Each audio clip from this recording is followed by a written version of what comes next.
Nu vil jeg fortælle dig en historie om 16-årige Victoria, og hvordan hun endte i et klassisk trekantsdrama på sin efterskole.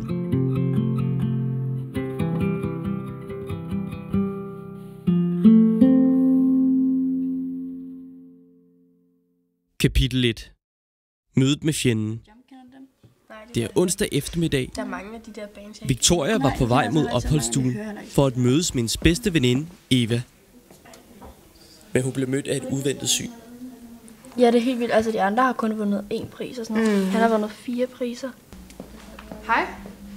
Dig har jeg aldrig hilst på. Marie. Victoria. Hun startede på skolen i går, og så hun flyttede ind hos mig. Hyggeligt. Hvorfor flyttede du egentlig i skole? Mig og min roomie, vi røg sådan en hel del, så gangen lugtede af det. Og til sidst så kunne vi bare ikke skyde skylden på de andre, og så blev vi selv smidt hjem. Så. Men jeg er faldet godt nok til her. Ja. Jeg er virkelig glad for, at du er kommet. Det var så kedeligt at bo alene. I kan jo komme op til mig og se film og spise slik. Jeg har faktisk lige lovet at vise Marie rundt i byen, så måske senere. Okay, men så kom bagefter. Helt sikkert.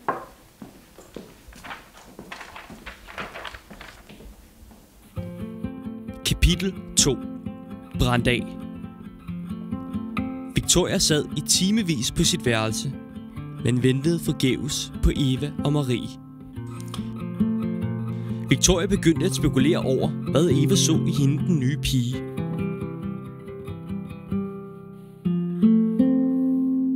Næste dag til morgensang.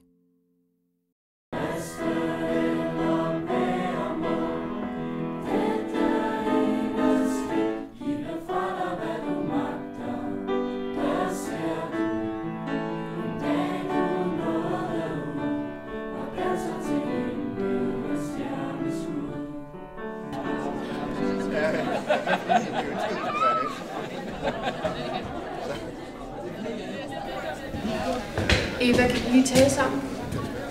Jo, hvad så? Hvad vil du snakke om? Hvor blev I af i går?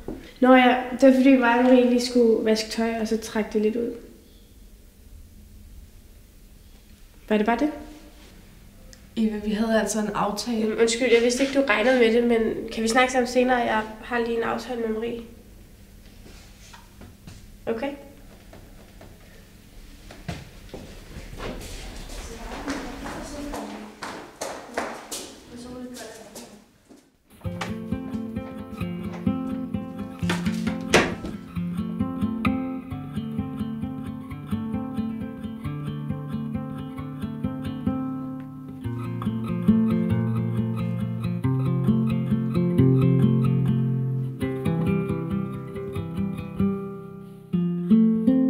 Kapitel 3. Victorias plan del 1. Efter at være blevet afvist for anden gang, var Victoria fast besluttet på, at hende Marie skulle ud af billedet. Og hun har fået en idé. Tak. Hvor meget skylder jeg? Altså, det er sgu fint. Du behøver ikke at give noget. Men altså, så længe jeg ikke bliver blandet ind i det. Nej. Bare rolig. Tak for det. Hvad så?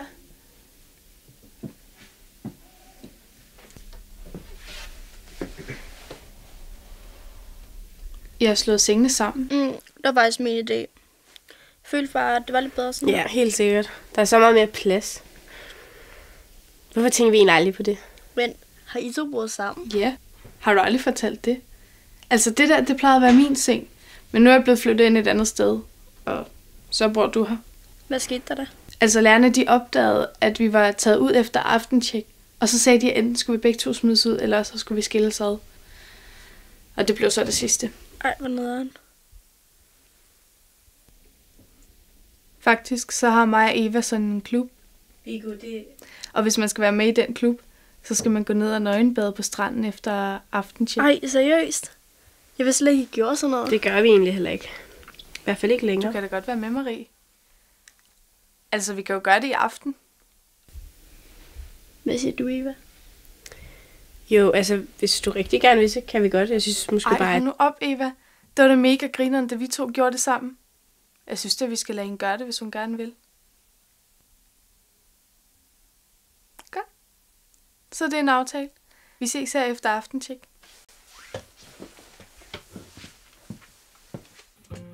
Kapitel 4. Victorias plan, del 2. Planen var perfekt. Eva var optaget med at ordne sin opvasketjans i køkkenet, og Victoria så dette som sit snit til at få Marie på tomandshånd og fuldføre sin plan. Hvad Victoria på dette tidspunkt ikke vidste var, at hendes idé skulle vise sig at få katastrofale følger. Kom ind. Hej. Hej, hvad så? Jeg kigger bare på lidt matematik til i morgen. Ikke det store. Eva, hun er ikke i køkkenet, hvis det er hende, du leder efter. Nej, jeg kommer egentlig for at hente dig. Er du klar til at tage med ned på stranden? Ikke først efter aftentjek. Nej, jeg har lige snakket med Eva, og vi blev enige om, at vi går i forvejen. Og så kommer hun, når hun er færdig med sin køkkentjans. Det sagde hun bare ikke noget om tidligere. Nej, men det er jo heller ikke sikkert, at hun fortæller dig alting, vel? Kom nu med.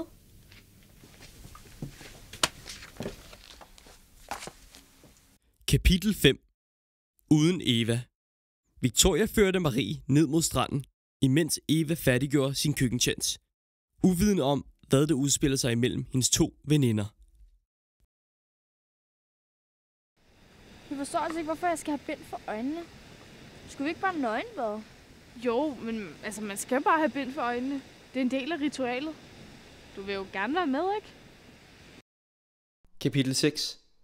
Nøgenbadningsritualet.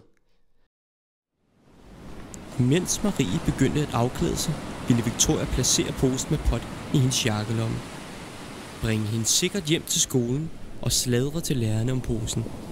Hvis dette lykkedes, ville Marie blive bortvist, og Victoria ville få sin bedste veninde igen. Men Victoria var ikke hurtig nok.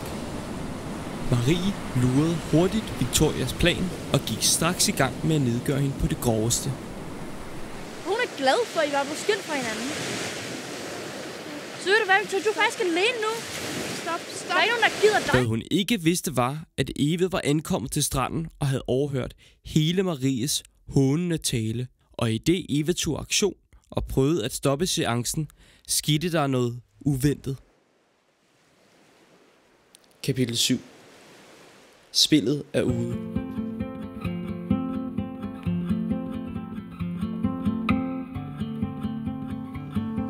Lærerne fangede dem på fersk gerning.